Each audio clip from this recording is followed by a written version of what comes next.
बिस्मिल्लाहिर्रहमानिर्रहीम ټولو هیوادوالو ته سلام او احترامات. الله پاک دې وکړي چې روغ او جوړ یې. پاس چې کومه کس ګورئ زمونږ محترم ولسمشر صاحب دی ډاکټر محمد اشرف غني صاحب. ولسمشر صاحب ګورئ د ټولو افغانانو سترګې تاته وي. ته چې کله وټونو ته ودرېدلې موږ ټولو افغانانو تاسو سره دا وعده وکړه چې موږ به انشاءالله کامیابو. پر څه وجه تا وویل چې زه شریک حکومت به کله هم نه منم. هغه خبر به تا ته هم یادوي. هر یو افغان وګړي خپله مرسته تا سره وکړله، هم به دغې چوکۍ باندې ته کېنولې.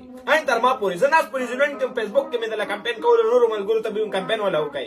همدغه زمونږ بابا دی وطن به جوړوي، شریک حکومت به نه مني. په خدای هر یو افغان وګړي به پیسې افغانستان ته لیږلي تا د کمپین دپاره. این ما پورې ما هم لیږلي. دا اوس ګورې زه ته په ښکاره ټولو مینوال ته وایم ما په خپله پیسې ولېږلې چې بابا ته کمپین ورباندې وکړم. د ما پکې هېڅ مقصد نه و، صرف د افغانستان دپاره په افغانستان مې زړه درد کولو. خو چې نن کوم خبرې روانې دي افغانستان به شریک حکومت راغی، ګلمرجان سره به شریک حکومت دی. اخر ولې دا خو افغانستان سره غټه جفا ده، دا خو د افغانستان مظلوم ملت سره غټه جفا ده که نه؟ دا وطن به کله جوړېږي؟ د موږ سترګې تا ته وي. خو دلته بیا موږ نه یو خبره چې تا کومه لوبه روانه کړې ده.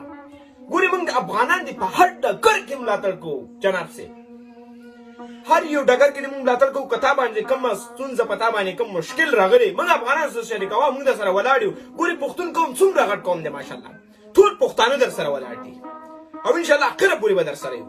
زه دا وایم ګورې زه درنه بیا هم بخښنه غواړم، زمونږ ولسمشر دی، زه درنه بخښنه غواړم. خو دغه خبرې چې ما وکړې دا د زړه درد نه مې وکړې، دا د هر یو افغان زړه درد کوي. دا د ما زړه درد نه کوي، په دې افغانستان مې زړه درد کوي. زه ناست دلته یم خو زړه مې په افغانستان درد کوي، ځکه ډېر غریبانان هم پکې دي. دغه هغو ټولو سترګې تا دی چې وطن به کله جوړېږي. ملګرو د ده ملاتړ وکړئ، خیر دی. دلته به څه مشکل راغلی لږه نو وبه ګورو چې څه کېږي.